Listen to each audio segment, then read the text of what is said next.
औसत होगा उसी को क्या कहते हैं औसत वेग। अब बढ़िया से देखिए, हेलो हेलो, शुरू करें? आ जाइए दोस्त मेरे, चले। आज जो क्वेश्चन हम दिए हैं दोस्त मेरे, ये ट्रेंडिंग क्वेश्चन हैं और बेसिक कॉन्सेप्ट बहुत सारा आपका क्लियर कर देंगे, रिवाइज भी कर देंगे, जहां जहां कचरा होगा उसको साफ भी कर देंगे। तत्कालिक वेग और औसत वेग क्या होता है? तत्कालिक वेग होता है किसी निश्चित समय पर के वेग को तत्कालिक वेग कहते हैं, और औसत दो या दो से अधिक का जो औसत होगा उसी को क्या कहते हैं औसत वेग। अब बढ़िया से देखिए, दुए को क्वेश्चन अगर पूछता है, एक मान लीजिए 2 मीटर पर सेकंड है, एक मान लीजिए 2 मीटर पर सेकंड है, ये भी 2 मीटर पर सेकंड है, और ये ठंडा 2 मीटर पानी पर तो सेकंड है, तो देखो यार। हर समय वेग का मान समान है कि अलग अलग? ये दोनों का औसत निकालोगे, औसत वेग निकालोगे, 2 + 2/2 बराबर कितना हो जाएगा? 2 मीटर पर सेकंड है। ये दोनों का भी औसत निकालोगे तो आ जाएगा 2 + 2/2 बराबर कितना हो जाएगा? औसत वेग अगर इसका निकालोगे, औसत वेग निकालोगे तो औसत वेग इसका कितना हो जाएगा? 2 मीटर पर सेकंड। अच्छा बढ़िया से इन्होंने देख लो, बोला लिए, हाँ मैंने सुना ना है। किसी निश्चित समय पर का वेग तत्कालिक वेग कहलाता है। दोस्त एग्जाम हॉल में ना छोटा छोटा क्वेश्चन ही गलत होता है, जो बाद में तुम पछताते रह जाते हो, लगता है वो साला ये मारना था, मिस हो गया। ऐसा होता है कि नहीं? उसी को ठीक करना होता है लास्ट के 10 दिनों में। होता तो है कहते हैं मगर दोस्त मेरे, 2 मीटर कैसे? पर सेकंड, 2 मीटर पर सेकंड, 2 मीटर पर सेकंड, ये सब जगह तत्कालिक वेग हर जगह क्या है? समान। तत्कालिक वेग हर जगह क्या है? समान। औसत वेग निकालोगे तो औसत वेग जो है वो तत्कालिक वेग के क्या है? बराबर। औसत वेग तत्कालिक वेग के क्या है? बराबर। या आप ये भी कह सकते हैं, अगर तत्कालिक वेग समान हो तो औसत वेग समान होगा। या दूसरा लाइन कह सकते हैं, तत्कालिक वेग समान तब होगा जब एक समान वेग से जाएगा। या आप तीसरा लाइन ये भी कह सकते हैं, तत्कालिक वेग समान है तो त्वरण का मान 0 होगा। बोलो, तो कितना सारा लाइन इससे बन सकता है? तत्कालिक वेग समान है तो, या एक समान वेग है तो त्वरण का मान कितना होगा? 0। और तत्कालिक वेग औसत वेग के समान है तो त्वरण का मान कितना हो जाएगा? 0। त्वरण होता है वेग में परिवर्तन की दर को त्वरण कहते हैं। तो यहाँ पर दोस्त मेरे वेग में परिवर्तन नहीं हो रहा तो त्वरण होगा? वेग में परिवर्तन नहीं हो रहा तो त्वरण होगा? तो यहाँ बता दो क्या हो जाएगा? What is answer? शून्य त्वरण हो जाएगा। जब तत्कालिक वेग औसत वेग के बराबर होगा तो क्या हो जाएगा? शून्य त्वरण। त्वरण दो जगह शून्य होगा, एक जगह तत्कालिक वेग औसत वेग के बराबर होगा तब, और दूसरा एक समान वेग होगा तब। ये दोनों जगह पर त्वरण का मान क्या होगा? शून्य। और तीसरा, कोई बल नहीं लगेगा तब। अगर कोई बल नहीं लगेगा तो त्वरण का मान क्या हो जाएगा? शून्य। चौथा, निर्वात में जी का मान क्या होता है? त्वरण का मान क्या होता है? शून्य होता है। पांचवा, अंतरिक्ष में त्वरण का मान क्या होता है? शून्य होता है। लिखिएगा, त्वरण शून्य होता है जब बल 0 होगा, जब एक समान वेग होगा, और जब औसत वेग बराबर तत्कालिक वेग होगा। गुरुत्वीय त्वरण का मान शून्य होगा निर्वात में, अंतरिक्ष में, और जब औसत वेग बराबर तत्कालिक वेग होगा। गुरुत्वीय त्वरण का मान शून्य होगा निर्वात में, अंतरिक्ष में। निर्वात में, अंतरिक्ष में, पृथ्वी के केंद्र पर 17 गुनी से अधिक स्पीड करने पर,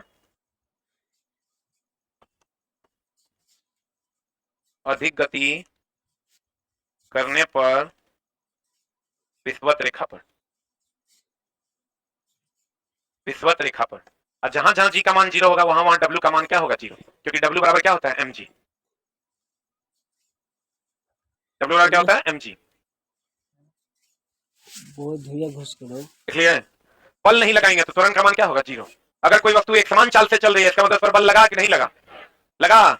एक समान चाल से हम चल रहे हैं, मतलब हमारा कोई धक्का नहीं दे रहा है, इसका मतलब मेरे ऊपर कोई बल नहीं लग रहा है। हो गया? लिखे, अगर हम एक समान चाल से चल रहे हैं, इसका मतलब मेरा त्वरण कितना? 0। और त्वरण 0 है, इसका मतलब कोई बल लग रहा है कि नहीं लग रहा है? कोई भी वस्तु तभी तक एक समान चाल से चलेगा, एक समान, जब तक कोई उस पर बाह्य बल ना लगे। अब बताओ, बल जो है वेग को बढ़ा देता है कि घटा देता है? दोनों करता है। अगर गति की दिशा में लगेगा तो बढ़ा देगा, गति के विपरीत लगेगा तो घटा देगा।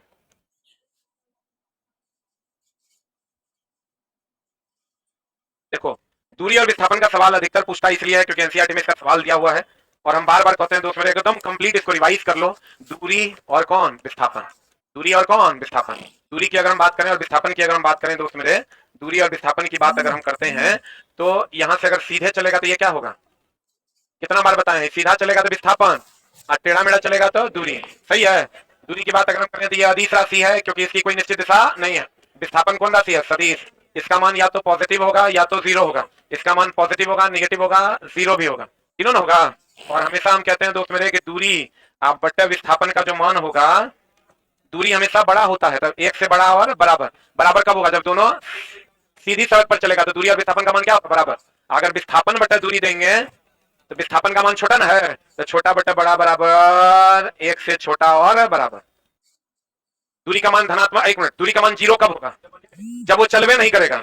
जब वो चलेगा नहीं, और जब चलेगा तो क्या होगा, धनात्मक। अब विस्थापन का मान 0 होगा जब वो चलवे नहीं करेगा या जहां से चलेगा वहीं पहुंच जाएगा। बोलेंगे आई नेगेटिव कब होगा, जहां से चलेगा उसके पीछे चला जाएगा। लेकिन इस समय पूछता है सीधा। और आर का मान, आर जानते हो ना, रिजल्टेंट। आर क्या है, रिजल्टेंट। रिजल्टेंट का मान निगेटिव होगा कि नहीं होगा, क्या नहीं होगा, आर रिजल्टेंट वेक्टर का मान कभी भी निगेटिव नहीं होगा। रिजल्टेंट वेक्टर का मान, यही क्वेश्चन ही पूछता है डायरेक्ट, रिजल्टेंट का मान क्या नहीं होगा, निगेटिव नहीं होगा। रिजल्टेंट का मान क्या नहीं होगा, निगेटिव नहीं होगा। देख लिया, रिजल्टेंट का मान क्या नहीं होगा, निगेटिव नहीं होगा।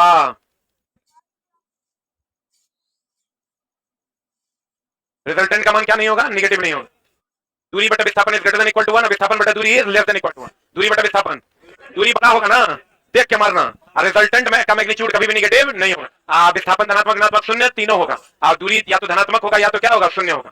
क्लियर है, एकदम चलाएगा, देख के जाना, बता दो जहां से चला वहीं पहुंच गया। ऋणात्मक शून्य तीनों होगा। और दूरी या तो धनात्मक होगा या तो क्या होगा, शून्य होगा। क्लियर है, एकदम चलाएगा, देख के जाना, बता दो जहां से चला वहीं पहुंच गया। विस्थापन क्या हो जाएगा, 0। विस्थापन क्या हो जाएगा, 0। एक वस्तु ऊपर की ओर फेंका जाता है या 100 मीटर की ऊंचाई तक जाता है और फिर फेंकने वाले के पास आ जाता है, तो विस्थापन का मान कितना हो जाएगा, 0। अब दूरी हो जाएगा 100 गया, 100 आया तो कितना हो गया, 200। 200 ना। अगर कोई जहां से चला, अगर आपको विस्थापन निकालना है, प्रारंभिक बिंदु पे कलम रखना और अंतिम बिंदु को मिला देना है। अगर मान लो यहाँ से एक चक्कर लगाता है, यहाँ से चला फिर यहीं पहुंच गया, तो यहाँ से चला फिर यहीं पहुंच गया, विस्थापन का मान कितना, 0। और दूरी हो जाएगा, एक चक्कर लगा रहा है 2 पाई आर, एक चक्कर लगाएगा 2 पाई आर, जय चक्कर लगाएगा उतना। एक कण एक समान वेग से गतिमान है, देख लो फिर वही क्वेश्चन है। एक समान वेग से गतिमान है मतलब 2 मीटर पर सेकंड, 2 मीटर पर सेकंड, 2 मीटर पर सेकंड से गतिमान है। तो कण की गति के संबंध में से कौन सा कथन सत्य है, बताइए कौन सा कथन सत्य है। एक समान रूप से अगर गतिमान है तो इसकी चाल शून्य है, चाल तो ये है, इसका त्वरण शून्य है, इसका त्वरण वेग के विपरीत है, इसकी चाल परिवर्तित हो सकती है, इसका त्वरण का मान क्या है, शून्य। सही है, यही है वो पेंच वाला क्वेश्चन है ग्राम। अगला ये बता दिया था अभी हम ना, क्वेश्चन कह रहा है कोई कार समतल सड़क पर त्वरित होकर अपने आरंभिक वेग का 4 गुना वेग प्राप्त कर लेता है। इस प्रक्रिया में कार की स्थिति ऊर्जा में कोई परिवर्तन, देखो चलाइए, स्थिति ऊर्जा गति ऊर्जा का जो मामला है इसको एक बार बढ़िया से देख लो। पहले तो तुमको यांत्रिक ऊर्जा का फॉर्मूला पूछता है। यांत्रिक ऊर्जा बराबर होता है स्थितिज ऊर्जा, यांत्रिक ऊर्जा बराबर स्थितिज ऊर्जा प्लस कौन ऊर्जा, यांत्रिक ऊर्जा बराबर स्थितिज ऊर्जा प्लस कौन ऊर्जा, गतिज ऊर्जा। दोस्त मेरे ये हमेशा याद रखना कि mechanical energy is equal to ये प्लस ये, लेकिन कभी कभी उल्टा कर भी पूछ दिया है। तुम्हारे प्रीवियस ईयर क्वेश्चन है कि गतिज ऊर्जा बराबर क्या हो जाता है, तो गतिज ऊर्जा बराबर हो जाएगा यांत्रिक ऊर्जा माइनस कौन ऊर्जा, स्थितिज ऊर्जा, यांत्रिक ऊर्जा माइनस कौन ऊर्जा, स्थितिज ऊर्जा। ऐसी को स्थितिज ऊर्जा के टर्म में भी तो लिखा जा सकता है। स्थितिज ऊर्जा के टर्म में लिखेंगे तो भैया इसको यहाँ रखेंगे, इसको इधर लेके आ जाएंगे, लिख सकते हैं। अरे बोलवे नहीं करता है, आश्चर्य भरी निगाहों से ना देखो। पोटेंशियल एनर्जी बराबर क्या होता है, mgh, काइनेटिक एनर्जी बराबर क्या होता है, हाफ mvf। अब बहुत एग्जाम में कोयला की खोदना है, बढ़िया से समझ लो, 3-4 एग्जांपल फिक्स है, वही पूछेगा। पोटेंशियल एनर्जी का एग्जांपल खाली पूछेगा तुमको, स्प्रिंग पूछेगा, गद्दा पूछेगा, बांध पूछेगा, हथौड़ा उठाया हुआ पूछेगा, और कौन पूछेगा, हाँ स्प्रिंग हो गया, गद्दा हो गया, बांध हो गया, हथौड़ा हो गया, धनुष हो गया, गुलेल हो गया।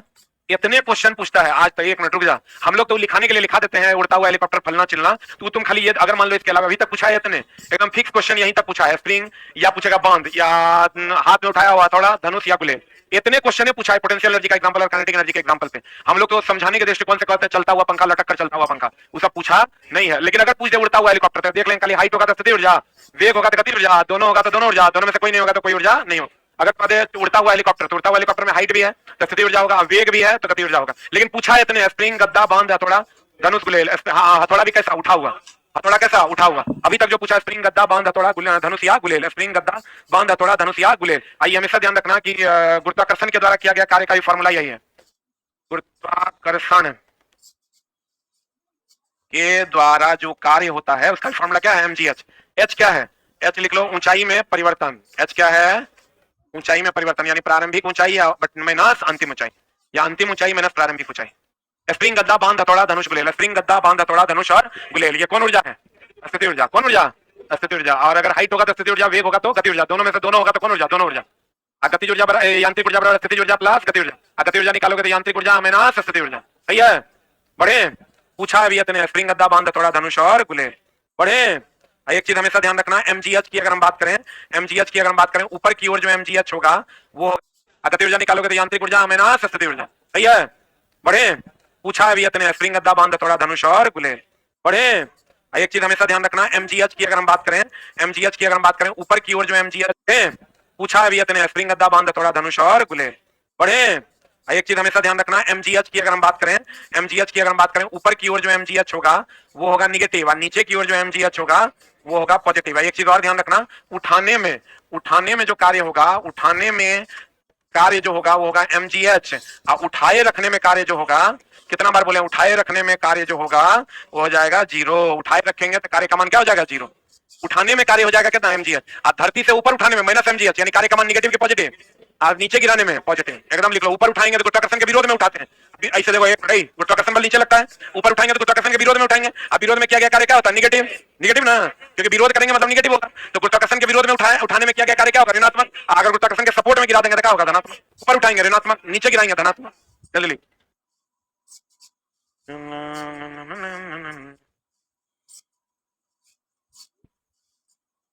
हो गया। ऊपर उठाएंगे तो निगेटिव, ऊपर उठाएंगे तो निगेटिव, ऊपर उठाएंगे निगेटिव। पढ़े, ऊपर उठाएंगे तो क्या, निगेटिव। एक चीज और जान लो दोस्त मेरे, कि पावर का जितना फॉर्मूला है, शक्ति बराबर कार्य बटा समय, या mgh/t, यही फॉर्मूला लगता है हमेशा। सीडी वाला क्वेश्चन देगा तो h को खाली बदलना ना भूलना, ना तो गड़बड़ हो जाएगा। शक्ति बराबर क्या होता है, कार्य बटा समय, mgh, और कार्य बराबर क्या होता है, fs cos theta, fs cos theta. आइए हमेशा ध्यान रखना, थीटा का मान अगर 90 डिग्री होगा तो cos 90 जीरो होता है, कार्य का मान क्या होगा, जीरो। थीटा का मान अगर 0 डिग्री होगा तो cos 90 होता है, cos 0 होता है 1, जो महत्तम मान है, जिसमें कार्य का मान क्या होगा, महत्तम। और थीटा का मान अगर 180 डिग्री होगा, जब बल और विस्थापन के बीच का कोण है थीटा, थीटा का मान 180 डिग्री हो जाएगा, कार्य का मान क्या होगा, ऋणात्मक। और ये ऋणात्मक कार्य किसके कारण होता है, घर्षण बल के कारण। अगर कोई आदमी बोझा लेकर जा रहा है, थीटा का मान 90 होगा, कार्य का मान क्या होगा, जीरो। धक्का लगाएंगे तो विस्थापन का मान जीरो, कार्य का मान क्या होगा, जीरो। अगर कोई आदमी, दो ऑप्शन दे देखिए, एक आदमी बैठकर पढ़ रहा है, एक आदमी बोझा लेकर जा रहा है, किसमें कार्य जीरो होगा, जो आदमी बैठकर पढ़ रहा है उसमें कार्य जीरो होगा, क्योंकि उसका विस्थापन एक्सैक्ट क्या होगा, जीरो। जो आदमी चल रहा है उसका थीटा का भी 90 हो भी सकता है और नहीं भी हो सकता है। पढ़े, थीटा का मान 90 डिग्री, कार्य का मान कितना, जीरो। थीटा का मान 0 डिग्री, कार्य का मान कितना, महत्तम। थीटा 180, कार्य का मान कितना, ऋणात्मक। थीटा 180 होगा, कार्य का मान क्या होगा, ऋणात्मक। और ऋणात्मक कार्य किसके कारण होता है, घर्षण बल के कारण, क्योंकि घर्षण में गति भैया इधर होता है, घर्षण बल इधर होता है। घर्षण बल इधर होता है, अरे बोल लो, घर्षण बल इधर होता है, दोनों एक दूसरे के क्या होता है, विपरीत। तो स्टाफ है वहां ऊपर में देखो, तो केबिन में बोलना सर का मोबाइल सर मांग रहे, चार्ज में लगा हुआ हो गया। अरे हुआ। अब तुमको जो दोस्त पूछेगा ना, यही वाला कंडीशन भी पूछेगा, ये वाला भी पूछेगा, ये वाला भी पूछेगा, तीनों पूछता है। कार्य का मान ऋणात्मक कब होता है, कार्य, शक्ति और ऊर्जा। यहाँ आंसर बता दो क्या होगा। कोई कार्य किसी समतल सड़क पर त्वरित होकर आरंभिक वेग का 4 स्थिति ऊर्जा में कोई परिवर्तन होगा, परिवर्तित नहीं होगा। खींचे हुए धनुष को छोड़कर किसी समतल सड़क पर त्वरित होकर आरंभिक वेग का 4 स्थिति ऊर्जा में कोई परिवर्तन होगा, परिवर्तित नहीं होगा। खींचे हुए धनुष को छोड़ रहा है, तो हड़बड़ा के मारोगे तो धनुष में स्थिति ऊर्जा मार दोगे, जो कि ऑप्शन में नहीं है। खींचे हुए धनुष को छोड़ते समय धनुष की स्थिति ऊर्जा, तो अगर धनुष को छोड़ दोगे तो धनुष जाएगा तो स्थिति ऊर्जा किसमें बदल जाएगा, गति ऊर्जा बदल जाएगा। गति ऊर्जा, गति ऊर्जा इज द राइट आंसर। ये वो चीज और ध्यान रखना, ध्वनि तो एक प्रकार का कंपन के कारण उत्पन्न होता है। किसके कारण, कंपन ऊर्जा है, कंपन ऊर्जा है। लेकिन एक चीज ध्यान रखना, ऊष्मा जो है वो अणुओं की गतिज ऊर्जा के कारण उत्पन्न होता है, अणुओं की औसत गतिज ऊर्जा के कारण। अणुओं की गतिज ऊर्जा ऑप्शन में देता है, औसतो गतिज ऊर्जा देगा, मानना अणुओं की औसत गतिज ऊर्जा के कारण, अणुओं की औसत गतिज ऊर्जा के कारण। आज के एलपी टेस्ट में था क्या,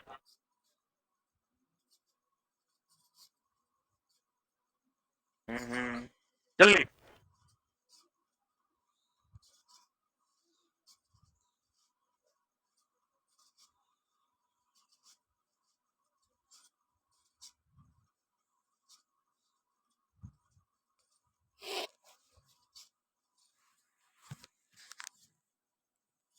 हो गया। देखो ऊष्मा पूछता है क्वेश्चन, ऊष्मा क्या है, अणुओं की औसत गतिज ऊर्जा के कारण ऊष्मा उत्पन्न होता है। गतिज ऊर्जा के कारण नहीं, औसत गतिज ऊर्जा के कारण उत्पन्न होता है। कहते हैं एकांक दूरी पर स्थित एकांक द्रव्यमान के बीच आकर्षण बल, चला ये क्वेश्चन खूब अभी ट्रेंडिंग में है। F बराबर फार्मूला क्या होता है, Gm1m2/r²। इसमें दो टाइप का क्वेश्चन है जो पूछा जा रहा है। पहला टाइप ये है कि F बराबर फार्मूला देखो क्या होता है, Gm1m2/r। इसको अगर हम m1m2 को एक मान ले, r को भी एक मान ले, m1m2 को क्या मान ले, एक, और r को भी क्या मान ले, एक, तो F बराबर क्या हो जाएगा जी। इसको डिफाइन कैसे करते हैं, इसको डिफाइन करते हैं दोस्त मेरे, इसको डिफाइन करते हैं एकांक दूरी पर स्थित एकांक द्रव्यमान की वस्तु पर लगने वाला बल सार्वत्रिक गुरुत्वाकर्षण नियतांक के क्या होता है, बराबर। एक तो ये ट्रेंडिंग क्वेश्चन है। दूसरा है P बराबर फार्मूला क्या होता है, VI। P बराबर कितना बार बोले हैं, P बराबर होता है V²/R, P बराबर V²/R। इसको हम लिख सकते हैं वोल्ट एम्पियर, क्या लिख सकते हैं, वोल्ट एम्पियर लिख सकते हैं, वोल्ट एम्पियर लिख सकते हैं। इसको लिख सकते हैं वोल्ट का स्क्वायर बटा ओम। आइए दोनों को क्या लिख सकते हैं, वाट, क्या लिख सकते हैं। ये वो क्वेश्चन जो शक्ति बराबर मान लो अगर कार्य बटा समय, शक्ति बराबर क्या है, कार्य बटा समय। तो ये वो नया टाइप का जो क्वेश्चन है उसमें 1 वाट बराबर 1 जूल बटा 1 सेकंड, ऐसा रिलेशन दे देगा, कहेगा कौन सा सही है। तो शक्ति का हो गया वाट, कार्य का हो गया जूल, यहाँ हो जाएगा सेकंड, यहाँ हो जाएगा क्या सेकंड। शक्ति बराबर कार्य बटा समय, 1 वाट बराबर 1 जूल बटा 1 सेकंड। एगो ये टाइप हो गया, एगो ये टाइप हो गया, एगो ये टाइप हो गया, ये 3 टाइप पूछता है।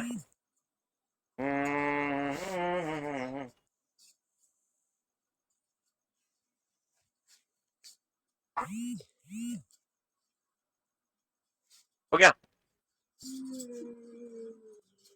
शक्ति बराबर फॉर्मूला क्या हो जाएगा, कार्य बटा समय, 1 वाट बराबर 1 जूल बटा 1 सेकंड।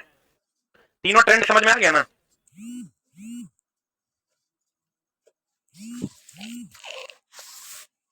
हो गया, अरे हो गया। इसको देखो कैसे पूछेगा, इसको पूछेगा एकांक दूरी पर स्थित एकांक द्रव्यमान वाले पिंड पर लगने वाला गुरुत्वाकर्षण बल सार्वत्रिक गुरुत्वाकर्षण नियतांक के बराबर होता है। या यहाँ पूछ देगा बताओ निम्न में से कौन शक्ति का मात्रक है। एक ऑप्शन दे देगा वोल्ट एम्पियर, तो वोल्ट एम्पियर शक्ति का मात्रक है कि नहीं है, क्योंकि वोल्ट एम्पियर नहीं किसके बराबर, वाट के। और यहाँ पूछ देगा निम्न में से कौन सा संबंध सही है, 1 वाट बराबर 1 जूल बटा 1 सेकंड, 1 वाट बराबर 1 जूल बटा 1 मीटर, 1 वाट बराबर 1 अर्ग बटा 1 सेंटीमीटर, कुछ इस टाइप का सवाल दे देगा और आपको कहेगा बताइए कौन सा सही है। बना दीजिएगा। एकांक दूरी पर स्थित एकांक द्रव्यमान के बीच आकर्षण बल किसके बराबर होता है, सार्वत्रिक गुरुत्वाकर्षण नियतांक। अब बताओ गुरुत्वाकर्षण बल सभी जगहों पर लागू होता है कि पृथ्वी और सूर्य के बीच लागू होता है। गुरुत्वाकर्षण बल सभी जगहों पर लागू होता है, हर जगह पर गुरुत्वाकर्षण बल लागू होता है। अगला क्वेश्चन देखो क्या कहता है, कहता कोई लड़का डोरी से बंधे पत्थर को किसी क्षैतिज वृत्ताकार पथ पर घुमाता है, यदि डोरी टूट जाए। इसका क्वेश्चन जो तुमको पूछेगा, देखो 2 मिनट में हम तुमको पूरा का पूरा वृत्तीय गति खत्म करते हैं, उससे बाहर क्वेश्चन नहीं जाएगा। वृत्तीय गति की अगर हम बात करें तो वृत्तीय गति में एक लाइन जो सबसे ज्यादा पूछता है, चाल और गति ऊर्जा नियत रहता है। चाल और गति ऊर्जा क्या रहता है, नियत रहता है। चाल और गति ऊर्जा क्या रहता है, नियत रहता है, नियत अचल रहता है। अभिकेंद्र बल का फॉर्मूला होता है mv स्क्वायर बाय आर या m ओमेगा स्क्वायर आर, और अभिकेंद्र त्वरण का फॉर्मूला होता है v स्क्वायर बटा आर। और दोस्त मेरे अगर अगर अगर वेग की दिशा स्पर्श रेखा की दिशा में होती है, जबकि अभिकेंद्र त्वरण और अभिकेंद्र बल की दिशा जो होती है वो किधर की ओर होती है, अभिकेंद्र बल और अभिकेंद्र त्वरण की दिशा केंद्र की ओर होती है, जबकि वेग की दिशा किधर की ओर होती है, स्पर्श रेखा की दिशा में। इसीलिए बॉल अगर ये धागा में बंधा हुआ और ये टूटेगा तो स्पर्श रेखा की दिशा में चला जाएगा। किधर की ओर चला जाएगा, स्पर्श रेखा की दिशा में चला जाएगा। कोई भी वक्र पथ पर अगर घूमता है तो उसे अभिकेंद्र बल बनाने के लिए वक्र पथ को कैसा बना दो, सुनो चला लिखने का समय नहीं है, वक्र पथ को क्या बना दिया था, ढालनुमा। वक्र पथ पर अधिकतम सुरक्षित चाल v बराबर √r g tan थीटा होता है, जहां r वक्र पथ की क्या है, त्रिज्या है, g गुरुत्वीय त्वरण और tan थीटा क्या है, ढाल है। tan थीटा क्या है, ढाल। अगर कोई पिंड वृत्तीय पथ पर घूमती है तो उसे अभिकेंद्र बल की आवश्यकता होती है। और अगर अगर अगर कोई ग्रह सूर्य के चारों तरफ घूम रहा है, यहाँ जो अभिकेंद्र बल होगा वो गुरुत्वाकर्षण बल से मिलेगा। कहां से मिलेगा, कहां से मिलेगा, गुरुत्वाकर्षण बल से मिलेगा। अगर इलेक्ट्रॉन नाभिक के चारों तरफ घूम रहा है तो यहाँ जो अभिकेंद्र बल मिलेगा वो विद्युत आकर्षण बल से मिलेगा। कहां से मिलेगा, विद्युत आकर्षण बल से मिलेगा। अगर कोई गाड़ी सड़क पर घूम रही है तो वहां अभिकेंद्र बल घर्षण बल से मिलेगा। और अगर कोई धागे में पत्थर को बांधकर घुमाया जाए तो धागा में तनन बल होता है, ग्रह में गुरुत्वाकर्षण बल होता है, इलेक्ट्रॉन प्रोटॉन में विद्युत आकर्षण बल होता है, धागा में तनाव बल होता है। अगर कोई पिंड वृत्तीय पथ पर घूमेगी तो उसे अभिकेंद्र बल की आवश्यकता होती है। और हमेशा पूछता है बाहर की ओर पलटेगा कौन पहिया पहले उठेगा, अंदर वाला। ऐसे पलटता है, अंदर वाला पहले उठेगा, गाड़ी बाहरी चक्के पर बाहर की ओर पलट जाएगा। अधिकतम सुरक्षित चाल द्रव्यमान पर निर्भर नहीं कर। चाल और गति ऊर्जा क्या रहता है, नियत रहता है। अभिकेंद्र बल की दिशा, अभिकेंद्र बल की दिशा किधर की होती है, केंद्र की ओर होती है। अभिकेंद्र त्वरण की दिशा किधर की होती है, केंद्र की ओर। अब वेग की दिशा किधर की होती है, स्पर्श रेखा की ओर। अभी बराबर होता है √r g tan थीटा। वक्र पथ को ढालनुमा बनाया जाता है अभिकेंद्र बल प्राप्त करने के लिए, और इसके बराबर तथा विपरीत एक बल लगता है जिसे हम अपकेंद्र बल कहते हैं। कौन बल कहते हैं, अपकेंद्र बल कहते हैं। अपकेंद्र बल को केंद्रापसारी बल भी कहते हैं, केंद्रापसारी बल। और अभिकेंद्र बल को केंद्राभिसारी बल कहते हैं, केंद्राभिसारी बल कहते हैं। ये अपकेंद्र बल एकमात्र ऐसा बल है जो कैसा बल है, काल्पनिक बल है, जो न्यूटन के तीसरे नियम की सत्यता को बचाने के लिए किधर की ओर लगता है, बाहर की ओर। कौन सा बल काल्पनिक बल है, अपकेंद्र बल। कौन सा बल केवल गुरुत्वाकर्षण का बल है, गुरुत्वाकर्षण बल। सबसे कमजोर बल गुरुत्वाकर्षण बल। कौन सा बल है जो क्षीण बल है, घर्षण बल। और सबसे मजबूत बल नाभिकीय बल, सबसे मजबूत बल नाभिकीय बल, सबसे मजबूत बल नाभिकीय बल। अपकेंद्र बल बाहर की ओर लगता है कि अंदर की ओर। इसका एग्जांपल है दूध से मक्खन का अलग होना, वॉशिंग मशीन में कपड़े का साफ होना। दूध से मक्खन का अलग होना, वॉशिंग मशीन में कपड़े का साफ होना। दूध से मक्खन का अलग होना, वॉशिंग मशीन में कपड़े का साफ होना। ये किसका एग्जांपल है, अपकेंद्र बल। कोई भी पिंड वृत्तीय पथ पर घूमने के लिए उसे अभिकेंद्र बल की आवश्यकता होती है। अगर अभिकेंद्र बल ग्रह घूम रहा है तो गुरुत्वाकर्षण बल के बराबर, गाड़ी घूम रहा है घर्षण बल, धागा घूम रहा है तनन बल, इलेक्ट्रॉन घूम रहा है विद्युत आकर्षण बल के बराबर होता है। एक समान चाल से अगर कोई पिंड वृत्तीय पथ में घूम रहा है तो चाल और गति ऊर्जा नहीं बदलता है। क्लियर है, इतने तुमको वृत्तीय गति में पढ़ना है। अब यहाँ इस क्वेश्चन पे आ जाओ। और क्वेश्चन क्या कहता है, देखो कोई लड़का डोरी से बंधे पत्थर में क्षैतिज वृत्ताकार पथ पर घुमा रहा है, और ये जो पत्थर है ये दोस्त मेरे कहते हैं यदि डोरी टूट जाएगा तो ये स्पर्श रेखा की दिशा में चला जाएगा, चला जाएगा। कहना है सी नंबर। चाल और गति ऊर्जा बदलेगा कि नहीं बदलेगा, बदलेगा, बदलेगा। तो कहा जाएगा कोई पिंड मुक्त रूप से गिर रहा है, कोई बल नहीं लगेगा, मुक्त रूप से गिरेगा, मुक्त रूप से गिरेगा, कोई बल नहीं लगेगा। अगर ऊपर से नीचे गिरेगा प्रारंभिक वेग 0, नीचे से ऊपर जाएगा अंतिम वेग 0, और नीचे से ऊपर जाए कि ऊपर से नीचे जाए। हमेशा हम बोले जी, और कुल ऊर्जा का मान, कुल ऊर्जा का मान क्या रहेगा, नियत। एक चीज और ध्यान रखें, अगर आधा पर रहेगा तो पोटेंशियल एनर्जी भी आधा 50% होगा, और काइनेटिक एनर्जी भी क्या होगा, 50% होगा। अगर कितना ऊंचाई पर रहेगा, h/2। अगर ये नीचे से ऊपर जा रहा है, हाइट बढ़ रहा है, इसलिए स्थिति ऊर्जा का मान बढ़ेगा, गति ऊर्जा का मान घटेगा। ऊपर से नीचे आ रहा है, पोटेंशियल एनर्जी mgh होता है, h का मान घटेगा, पोटेंशियल एनर्जी का मान घटेगा, काइनेटिक एनर्जी का मान बढ़ेगा, और कुल ऊर्जा का मान क्या रहेगा, नियत रहेगा। आधा पर रहेगा, आधा स्थिति ऊर्जा, आधा गति ऊर्जा। अगर कोई पिंड ऊपर से नीचे आ रहा है तो स्थिति ऊर्जा जो इसका होगा वो गति ऊर्जा में बदल जाएगा, और अगर कोई पिंड नीचे से ऊपर जा रहा है तो गति ऊर्जा जो होगा स्थिति ऊर्जा में बदल जाएगा। बोलेंगे अगर आधी ऊंचाई पर रहेगा तो आधा स्थिति ऊर्जा और आधा गति ऊर्जा, आधा स्थिति और आधा क्या होगा, आधा स्थिति और आधा क्या होगा गति ऊर्जा। और नीचे से ऊपर जाएगा तो बताओ स्थिति ऊर्जा बढ़ेगा, हाइट बढ़ेगा तो स्थिति ऊर्जा का मान बढ़ेगा और गति ऊर्जा का मान घटेगा। ऊपर से नीचे आएगा, हाइट घटेगा स्थिति ऊर्जा घटेगा, गति ऊर्जा का मान बढ़ेगा। आधा पर रहेगा आधा पोटेंशियल एनर्जी आधा काइनेटिक एनर्जी। नीचे से ऊपर जाओ या ऊपर से नीचे जाओ, गुरुत्वाकर्षण का मान और कुल ऊर्जा का मान हमेशा नियत रहेगा। ऊर्जा संरक्षण का सिद्धांत कहता है ऊर्जा न तो उत्पन्न की जा सकती है न नष्ट की जा सकती है, ऊर्जा एक रूप से दूसरे रूप में बदली जा सकती है। क्लियर? बोलेंगे आंसर बता, बोलेंगे what is answer? C for cat. जब इस पर केवल कौन बल कार्य करे, गुरुत्व बल। और सब बढ़िया है? हाँ नहीं, रिवीजन हो रहा है नहीं हो रहा है? बताओ एक समान चाल से चलेगा, चाल और गति ऊर्जा क्या होगा, बदलेगा कि नहीं बदलेगा? अभी की दिशा किधर, स्पर्श रेखा, स्पर्श रेखा। काल्पनिक बल कौन बल है, अब केंद्र पर। क्लियर? कितनों पढ़ा देंगे ना, लेकिन हम से निकलेगा कहेगा झा सर जी पढ़ाए तो सब नहीं आया, समझे? फाइनली हमको वही मिलना है, ठीक ना। लेकिन अब दोस्तों होता क्या है ना, ये बात तो फिक्स है कि 20 लाख बच्चा अगर एग्जाम देगा तो उसमें 17 लाख के नहीं होना है। अगर मतलब अगर एग्जाम 40 नंबर कट ऑफ जाएगा, अगर मतलब अगर अधो नहीं बना, अगर 40 नंबर कट ऑफ जाएगा नॉर्मलाइज करके होगी, 40-45 नंबर हार्डली कट ऑफ जाएगा। 50 पार तक कोनो सर्दे पे नहीं होगा, 50 51 अब साफिया वटपट इस बार हो जाए तो हम भगवान नहीं है, आनी मुनी हम नहीं जाने। आईएएस के नहीं जाता है, चला 70% से ज्यादा कट ऑफ, एक कहां जाएगा। लेकिन चक्कर आधार नहीं बनेगा ना, वो एग्जाम हॉल से बाहर निकलेगा कुछ नहीं लड़ा, ये लड़ता कथी है रे। अच्छा अभी हम पढ़ा रहे सब कथी है, रामायण।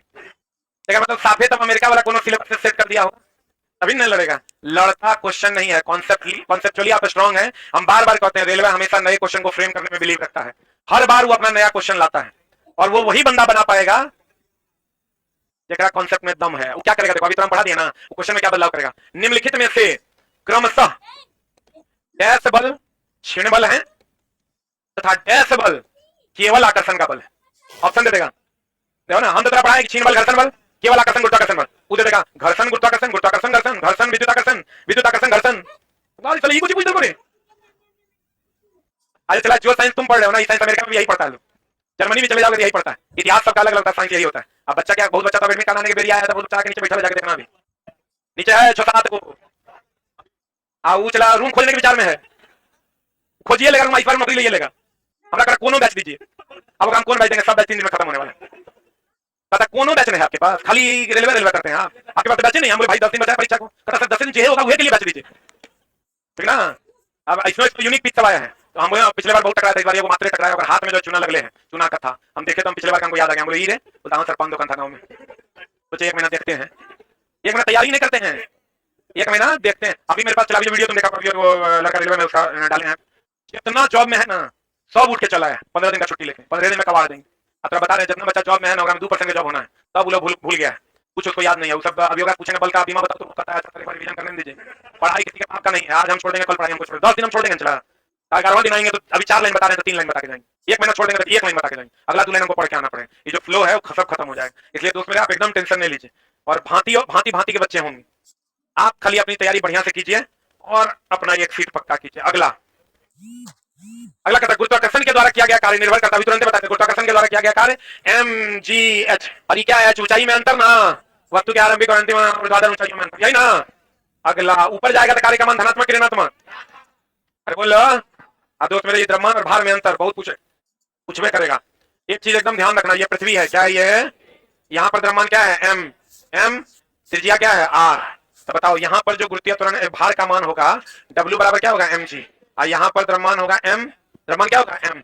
चंद्रमा पर जाओगे तो हम बोले हैं W बराबर हो जाएगा mg/6, क्योंकि यहाँ पर अगर गुरुत्वीय त्वरण का मान द्रव्यमान m गुरुत्वीय त्वरण g होगा तो यहाँ द्रव्यमान m लेकिन गुरुत्वीय त्वरण g/6।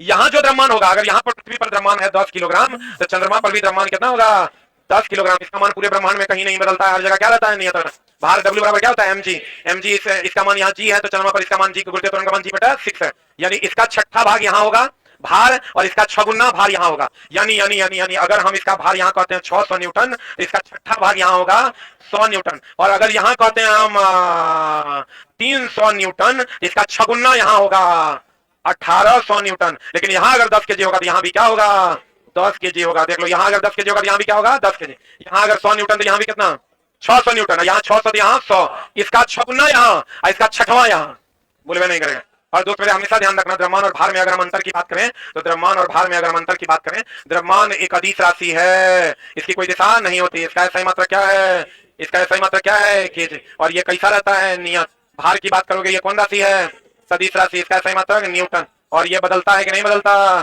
क्योंकि W बराबर होता है mg, जी का मान बदलेगा, W का मान क्या होगा, बदलेगा। ये एकदम ध्यान रखना कि यहाँ इसका छठा भाग भार यहाँ और इसका छगुना यहाँ। ऐसे भी चंद्रमा छोटा है, छोटा पे भार घट जाएगा और घट के छठा भाग हो जाएगा, और पृथ्वी बड़ा है तो यहाँ पर भार छगुना हो जाएगा। और द्रव्यमान जो यहाँ रहेगा वो यहाँ रहेगा। द्रव्यमान एक सदिश राशि है, मात्रक केजी है, नियत रहता है। भार सदिश राशि है, मात्रक न्यूटन है। और ये क्या होता है, बदलता। किसका मान अलग अलग यहाँ पर अलग लगता है, भार का। भार का किसका, भार का। द्रव्यमान का मान हर जगह क्या रहता है, नियत रहता है। क्लियर है, अरे बोलो, अरे बोलो, अरे बोलो। ये माए, अब देखो दोस्त मेरे, क्या कहते हैं, क्या कहते हैं, गौर फरमाइएगा। पता है धरती की सतह पर मापने पर एक वस्तु का भार कितना है, 60 न्यूटन। चंद्रमा पर इसे मापने पर इसका भार कितना हो जाएगा, धरती पर 60 है तो चंद्रमा पर छठा भाग होगा, कितना न्यूटन, 10 न्यूटन बनेगा ना। निम्नलिखित में से भौतिक परिवर्तन, भौतिक मिल जाए वो भौतिकी ना मिले, 60 है तो चंद्रमा पर छठा भाग होगा, कितना न्यूटन, 10 न्यूटन बनेगा ना। निम्नलिखित में से भौतिक परिवर्तन, भौतिक मिल जाए वो भौतिकी ना मिले, वो रसायन। 60 है तो चंद्रमा पर छठा भाग होगा, कितना न्यूटन, 10 न्यूटन बनेगा ना। निम्नलिखित में से भौतिक परिवर्तन, भौतिक मिल जाए वो भौतिकी ना मिले, वो रसायन। मिल जाए वो भौतिकी ना मिले, वो रसायनिक। मिल जाए वो भौतिकी ना मिले, वो रसायन। मतलब अगर परिवर्तित होने के बाद मिल जाएगा तो भौतिकी, और नहीं मिलेगा तो रासायनिक। परिवर्तित होने के बाद मिल जाएगा भौतिकी, नहीं मिलेगा रासायनिक। मिल जाएगा भौतिकी, नहीं मिलेगा रासायनिक। मिल जाएगा भौतिकी, ना मिलेगा रासायनिक। मिल जाए मतलब पानी से बर्फ बने, बर्फ से फिर पानी बन जाए, मिले कि ना मिले। मिल जाए वो भौतिकी, ना मिले वो रासायनिक। जंग लग गया, नहीं मिलेगा रासायनिक। पानी बर्फ बन गया, बर्फ फिर पानी बनेगा। भौतिक परिवर्तन कौन सा है, लोहे का पिघलना, फिर से लोहा मिल जाएगा। जंग लगना, लोहा छड़ का मोड़ना, मिलेगा। लोहा धातु का तार खींचना, फिर से हम लोहा गला के बना सकते हैं। आंसर बता क्या होगा, C 1 3 4। C for cat is the right answer. निम्न से कौन सा यौगिक विद्युत का चालन, बाप रे बाप, महाविद्याय। देखो इसका जो क्वेश्चन पूछेगा तुमको विद्युत का चालन के लिए, पहले तो कुचालक पूछेगा। क्या पूछेगा, कुचालक में रबर का नाम सुने हो, पोर्सिलीन का नाम सुने हो, माइका का नाम सुने हो। माइका को ही क्या कहते हैं, अबरक। क्या कहते हैं, अबरक। शुद्ध जल का नाम सुने हो, शुद्ध जल का नाम सुने हो, वर्षा जल का नाम सुने हो, आसूत जल का नाम सुने हो। अरे बोलो, आसूत जल सुने हो, हाइड्रोकार्बन सुने हो, glucose fructose maltose hydrocarbon. Carbohydrate का नाम सुने हो, कार्बोहाइड्रेट हो गया, ग्लूकोज फ्रुक्टोज माल्टोज। हाइड्रोकार्बन में जितना पेट्रोलियम पदार्थ है सब क्या है, हाइड्रोकार्बन। हाइड्रोकार्बन में कौन हो जाएगा, पेट्रोलियम पदार्थ, पेट्रोलियम पदार्थ। कार्बोहाइड्रेट में क्या हो जाएगा, glucose fructose maltose, glucose fructose maltose. ये सब क्या है, विद्युत का क्या है, विद्युत का कुचालक। विद्युत का क्या है, कुचालक। विद्युत का क्या है, कुचालक। महाविद्यालय पूछवे करेगा। खाली अबरक के बारे में ध्यान रखना, अबरक, अबरक, अबरक ऊष्मा का सुचालक है।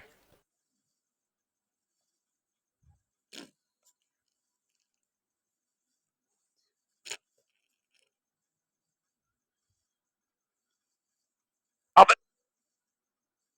अबरक ऊष्मा का सुचालक और विद्युत का कुचालक है। पोर्सिलीन ऊष्मा और विद्युत दोनों का क्या है, कुचालक। पढ़े, आज जिस बोल से विद्युत धारा का प्रभाव होगा उसे विद्युत अपघट्य कहते हैं। अधिकांश नहीं होगा उसे विद्युत अनवघट्य कहते हैं। बढ़िया रे। कार्बोहाइड्रेट विद्युत का क्या है, कुचालक। हाइड्रोकार्बन विद्युत का क्या है, कुचालक। पेट्रोल, गैसोलीन, केरोसिन विद्युत का क्या है, कुचालक। ग्लूकोज फ्रुक्टोज माल्टोज गैलेक्टोज विद्युत का क्या है, कुचालक। शुद्ध जल, आसुत जल, वर्षा का जल विद्युत का क्या है, कुचालक। क्या है, कुचालक। पोर्सिलीन विद्युत का क्या है, कुचालक। माइका विद्युत का क्या है, कुचालक। रबर विद्युत का क्या है, कुचालक। क्लियर है, इतने रहने करेगा। मार फायरिंग आंसर बता। सोडियम क्लोराइड विद्युत का क्या है, सुचालक। लेकिन कौन अवस्था में रहेगा, द्रव अवस्था में।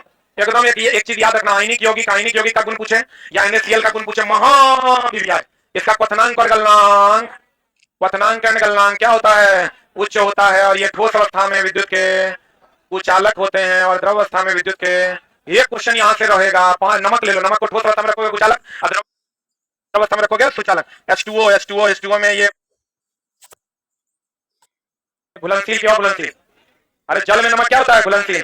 कार्बनिक घोलक में अगर कहेगा तो घुलनशील, घुलनशील, घुलनशील। जब भी बनेगा धातु और धातु के बीच बनता है, धातु एंड और धातु के बीच बनता। किसके किसके बीच बनता, धातु और धातु के बीच बनता है।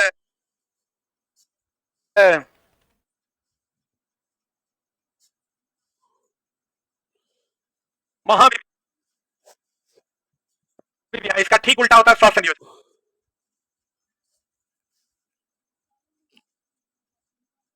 योजक। इसका ठीक उल्टा कौन होता है? सहसंयोजक। उसका क्वथनांक और गलनांक निम्न होता है।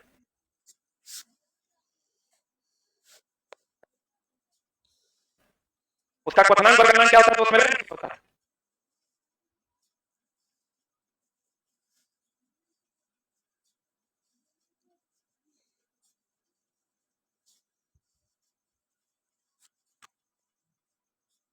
एग्जाम से आएगा, सूतल रहेगा कोनो दिन, चल आएगा भोरे भोर।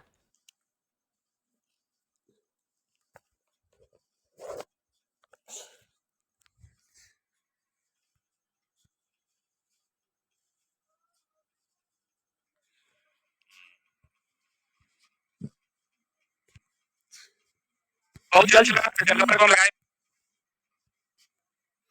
हुए हैं जो बच्चे ऑनलाइन टेस्ट अपने सिस्टम पे घर पे भी देना चाहते हैं, या अगल बगल में आपके पास सिस्टम अवेलेबल होगा, तो बहुत कम फीस में आप वहां बैठने का मन कर रहा है तुरंत। देखो चला, एकदम ध्यान से समझ लो, हम कितना बार बोले हैं यौगिक कौन चला और कौन चला? मिश्रण। तो यौगिक में सब कुछ जो है निश्चित अनुपात, कौन अनुपात? निश्चित अनुपात में मिलाएंगे। ये अनिश्चित ना, ये अनिश्चित अनुपात में, अनिश्चित अनुपात में मिलाते हैं तो क्या कहलाता है? मिश्रण। बताओ इसमें इसके अवयवी तत्वों का गुण मौजूद होता है? अरे जल है, जल इसका एग्जांपल है। H2O इसका एग्जांपल क्या है? शरबत। जो क्वेश्चन पूछता है खाली अगर उसकी बात करें तो बोल दें हम, अरे बोल दें हम। देखो मिश्रण के बारे में क्वेश्चन पूछता है, इसकी संरचना तय नहीं है, मिश्रण हो गया शरबत, शरबत में इसके अवयवी तत्वों का गुण, चीनी का गुण मौजूद होता है। ये अनिश्चित अनुपात में मिला। कथन निष्कर्ष वाला क्वेश्चन में यहाँ देता है क्वेश्चन, ये अनिश्चित अनुपात में होता है, किसी भी अनुपात में होता है। ये निश्चित अनुपात में होता है। और निश्चित अनुपात का नियम जोसेफ प्राउस ने दिया था। किसने दिया था? निश्चित अनुपात का नियम जोसेफ प्राउस, निश्चित अनुपात का नियम जोसेफ प्राउस, निश्चित अनुपात का नियम जोसेफ प्राउस। इसके अवयवी तत्वों का गुण इसमें मौजूद नहीं रहता। और ये किस अनुपात में होता है? निश्चित अनुपात में। इसका सूत्र होता है कि नहीं होता है? होता है। इसका सूत्र नहीं होता। तत्व और यौगिक शुद्ध पदार्थ कहते हैं, तत्व और यौगिक को शुद्ध पदार्थ कहते हैं, क्योंकि दोनों का सूत्र होता है। मिश्रण का कोई सूत्र नहीं होता, इसलिए इसे अशुद्ध पदार्थ कहते हैं। मिश्रण को कौन पदार्थ कहते हैं? अशुद्ध पदार्थ। मिश्रण को कौन पदार्थ? बताइए इनमें से कौन सा मिश्रण का गुण नहीं है? नहीं है रे, नहीं है। इसकी संरचना तय है, गलत ना है? इसकी संरचना तय नहीं है। वहां भी इस टाइप का तीनों को क्वेश्चन पूछता है, हम बताते बताते बता भी दिए थे कल। एक संयोजकता वाला कौन है? धातु और अधातु। और कोई भी अस्थायी तत्व का प्राप्त करता है डुएट और डुप्लेट ऑक्टेट पूरा करके। डुएट और क्या? ऑक्टेट। डुएट कौन पूरा करता है? हाइड्रोजन और हीलियम, हाइड्रोजन और हीलियम। तो निम्नलिखित में से कौन सा कथन प्रयोग करने के लिए गलत है? दोस्त मेरे हमेशा ध्यान रखना, तत्व के सूक्ष्मतम कण को क्या कहते हैं? परमाणु। जैसे O। यौगिक के सूक्ष्मतम कण को क्या कहते हैं? अणु। जैसे क्या? O2 ना। याद रखना, छोटका के बड़का, बड़का के छोटका, छोटका के बड़का, बड़का के छोटका। परमाणु शब्द का खोज किया था डेमोक्रिट्स ने। और याद रखना, परमाणु शब्द का खोज, शब्द का खोज कौन किया? डेमोक्रिट्स। लेकिन परमाणु का पहला सिद्धांत दिया था थॉमसन ने। पहला सिद्धांत किसने दिया? थॉमसन ने। लेकिन बुनियादी सिद्धांत डाल्टन ने। पहला सिद्धांत थॉमसन, बुनियादी सिद्धांत डाल्टन। आप पता है परमाणु के लिए जो दिया था मामला एनसीईआरटी में दिया था, पहले है कौन? थॉमसन। थॉमसन के बाद डाल्टन। डाल्टन का था परमाणु अविभाज्य। डाल्टन के बाद रदरफोर्ड। रदरफोर्ड के बाद बोर-ब्यूरी। बोर-ब्यूरी ने ही 2n² का सिद्धांत दिया था। डाल्टन क्या था? प्लम पुडिंग का सिद्धांत थॉमसन ने। परमाणु सिद्धांत, बुनियादी सिद्धांत डाल्टन। ये कहता था परमाणु अविभाज्य। रदरफोर्ड कहता था परमाणु क्या है? विभाज्य है। अब बोर-ब्यूरी के अनुसार महत्तम का इलेक्ट्रॉन की संख्या 2n² होती है। उसी से निकालते कि एल में कितना इलेक्ट्रॉन रह सकता है। बोलो, अरे बोलो, पहला सिद्धांत कौन दिया? लेकिन कहेगा बुनियादी सिद्धांत कौन दिया? डाल्टन। बुनियादी सिद्धांत कौन दिया? बुनियादी सिद्धांत, बुनियादी सिद्धांत डाल्टन। पहला सिद्धांत, पहला सिद्धांत, पहला सिद्धांत थॉमसन, थॉमसन, थॉमसन, थॉमसन। अगला, नीचे दिए गए तत्वों में से, नीचे दिए गए तत्वों में से डैश का आकार सबसे बड़ा है। ये हमेशा ध्यान रखिएगा, सबसे छोटा है। इधर से इधर जाएंगे, आवर्त में घटता, वर्ग में बढ़ता। लगातार परमाणु संख्या होगा तो आवर्त का होगा, और लगातार नहीं होगा तो किसका होगा? वर्ग का होगा। गौर से देखो, ये 11 है, ये 12 है, ये 13 है। इसका मतलब आवर्त में इधर से इधर जाने पर क्या होगा? घटता। सबसे छोटका मांग रहा है, aluminium is the right answer. सही है। अब देखो, ये आवर्त में घटता, वर्ग में क्या होता? बढ़ता। इसके अलावा विद्युत ऋणात्मकता, इलेक्ट्रॉन बंधुता, आयनन विभव आवर्त में बढ़ता और वर्ग में घटता। अगर उल्टा होता है, विद्युत ऋणात्मकता, आयनन विभव और इलेक्ट्रॉन बंधुता। बोलेंगे अगला, अगला, अगला। इसका देखो, किसी का भी प्रतिशत निकालना है ना, तो पूरे का द्रव्यमान निकाल देना है। पूरे का द्रव्यमान हो जाएगा 14, 4 18 प्लस 14 प्लस 48 कितना? 80 ग्राम में नाइट्रोजन का प्रतिशत 14 दूनी कितना? 28। तो कहेंगे 80 ग्राम में 28 ग्राम नाइट्रोजन, इसलिए 1 ग्राम में 28/80, इसलिए 100 ग्राम में 28/80 या गुना 100।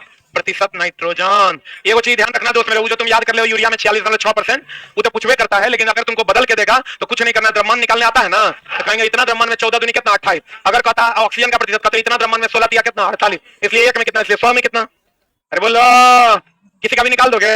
अगर मान लो कैल्शियम फॉस्फेट दे देगा CA3PO4 हॉल 2, फास्फोरस का प्रतिशत कहेगा, इसका मान लो द्रव्यमान निकल कर आया x, तो कहेंगे x में कितना फास्फोरस, 31 दूनी 62 ग्राम, इसलिए एक में कितना, इसलिए 100 में कितना।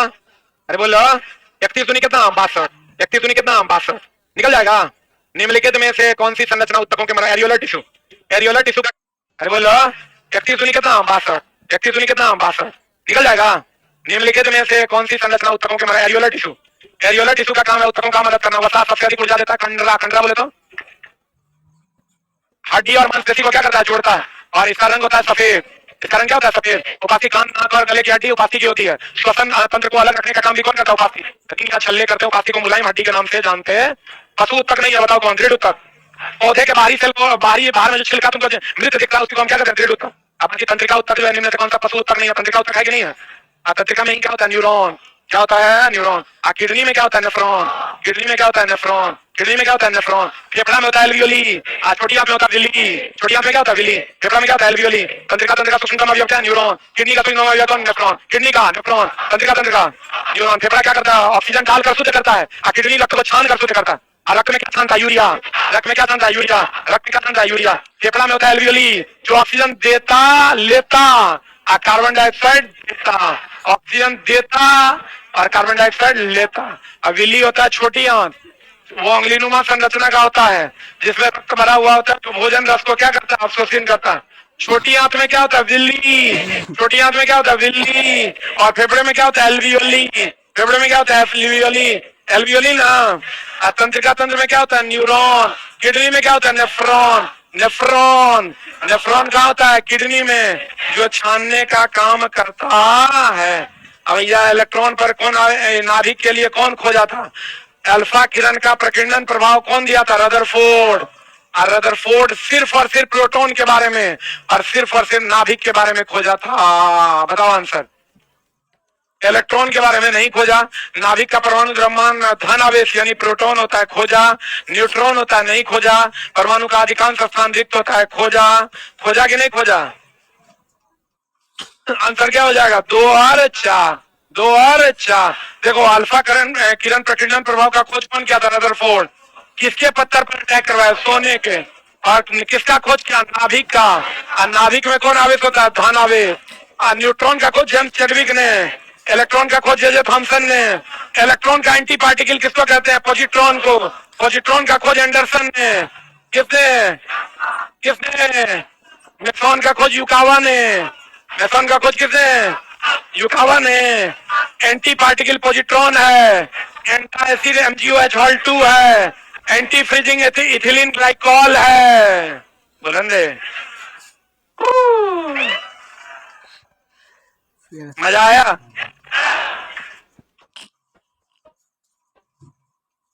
कल आपकी क्लास नियमित समय पर है। एक मिनट, एक स्पेशल अनाउंसमेंट। कल का ग्रुप डी का टेस्ट, सब अपने जगह पे बैठ जाओ। जो लोग भी नीचे बैठे हैं अपने जगह पे बैठ जाओ।